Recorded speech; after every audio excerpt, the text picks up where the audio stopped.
आगे बढ़ते हैं और कोटा से खबर है जहां डेंगू पॉजिटिव मरीजों की संख्या तेजी से बढ़ रही है। अब तक 395 लोग बीमारी से संक्रमित हो चुके हैं। प्रदेश में डेंगू का नया स्ट्रेन D2 एक्टिव होने के बाद से डेंगू की रोकथाम और इलाज के लिए अस्पताल में इंतजामों की समीक्षा की जा रही है। और ज्यादा जानकारी के लिए हमारे साथ हैं हमारे सहयोगी शाकिर अली हमारे साथ जुड़ेंगे, लेकिन उससे पहले आपको जरा ये तस्वीरें दिखा दें। प्रदेश में डेंगू का जो D2 स्ट्रेन है वो एक्टिव होता हुआ नजर आ रहा है। जो हमारे यहाँ वार्ड में भर्ती होने वाले पेशेंट आ रहे हैं उनमें से लगभग 3/4 के करीब, आधे से 3/4 मरीज डेंगू के ही हैं। वो फीवर लेके आते हैं और ये ज़रूरी नहीं कि उनका टेस्ट डेंगू के लिए पॉजिटिव आए, पर उनकी प्लेटलेट्स कम रहती हैं। तो हमें शुरू के दिनों में एक बार जांच करवाने के बाद 3-4 दिन बाद वापस रिपीट प्लेटलेट कराएं और प्लेटलेट पे मॉनिटरिंग रखें और मरीज को 2-3 वार्निंग दें कि खड़े होते चक्कर तो नहीं आ रहे हैं, काफ़ी मात्रा में फ्लूइड्स लें, पैरासीटामोल बुखार उतारने की दवा लें और यदि खुजली है तो कोई एंटीहिस्टामिनिक लें और कहीं ब्लीडिंग हो तो तुरंत आएँ। प्लेटलेट कितनी भी हो हम ज़रूर मरीज़ को भर्ती करेंगे। केस अभी तक 395 केस पॉजिटिव आए हैं। एलाइजा कंफर्म जो है और बाहर की लैब से भी और गवर्नमेंट की लैब से, MBS और मेडिकल कॉलेज की लैब से भी सारे उसमें। और बचाव के लिए टंकी कूलर साफ़ करना बहुत ज़रूरी है। सभी हॉस्टल वालों से, हॉस्टल एसोसिएशन से और हॉस्टल के एरिया में रहने वालों से, जिनके भी मकान में PG स्टूडेंट हैं, उनसे सबसे अपील है कि वो टंकी कूलर को हर 7 दिन में एक बार रगड़ कर साफ़ करें ताकि उसमें सारे लार्वा भी बह जाएँ और उसके अंदर जो स्क्रैप में चारों तरफ दीवारों में अंडे भी चिपके रह जाते हैं वो भी रगड़ के साफ़ करने से निकल जाएँ।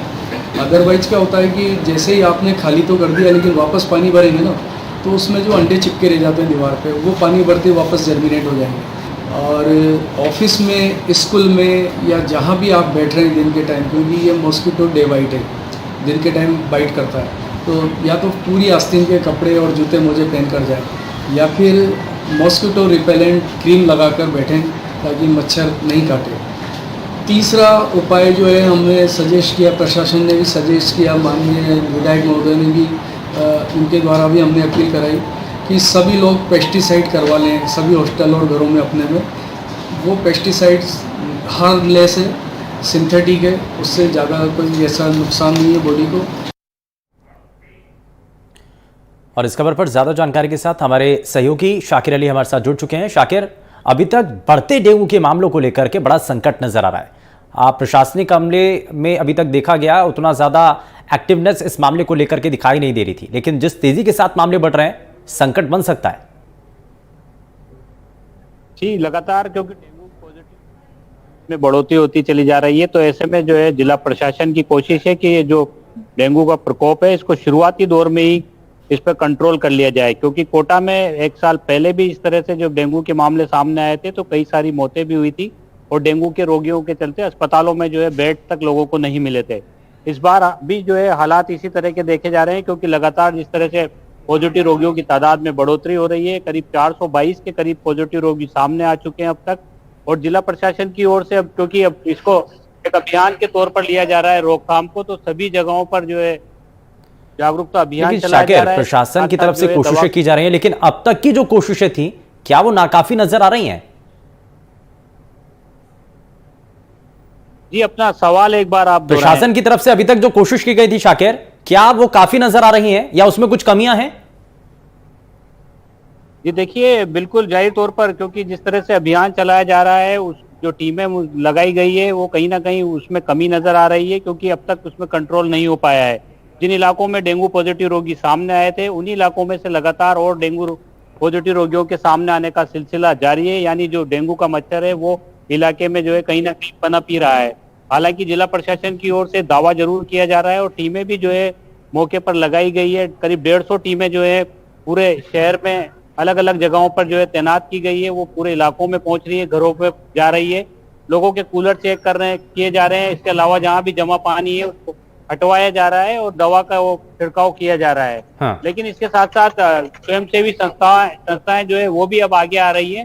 फिलहाल जो अभियान है उसको अगर हम कहें कि सफलता मिल गई है तो सफलता फिलहाल नहीं मिल पाई है पूरी तरह से, क्योंकि लगातार पॉजिटिव रोगियों की तादाद में बढ़ोतरी होती चली जा रही है और इसका सामना अगर यही सिलसिला चलता रहा तो आने वाले दिनों में हालात और खराब हो सकते हैं। ठीक है, यानी कि दो तस्वीरें हैं। जरा आप जरा इन दो तस्वीरों को भी समझने की कोशिश करते हैं शाकिर, क्योंकि एक बात यह भी सामने आती है कि प्रशासन एक तरफ लोगों को जागरूक कर रहा है, लोग कितने जागरूक हो रहे हैं जिसकी वजह से अभी तक इस डेंगू के बढ़ते मामलों को रोकने की कोशिश है। यानी कि जागरूकता तो है नहीं, लोग उतने जागरूक हो नहीं पा रहे हैं, लेकिन दूसरी तरफ अस्पतालों में क्या तैयारियां हैं? अगर मरीजों की संख्या बढ़ रही है तो अगर मरीज अस्पताल में पहुंच रहे हैं, क्या व्यवस्थाएं हैं वहां पर?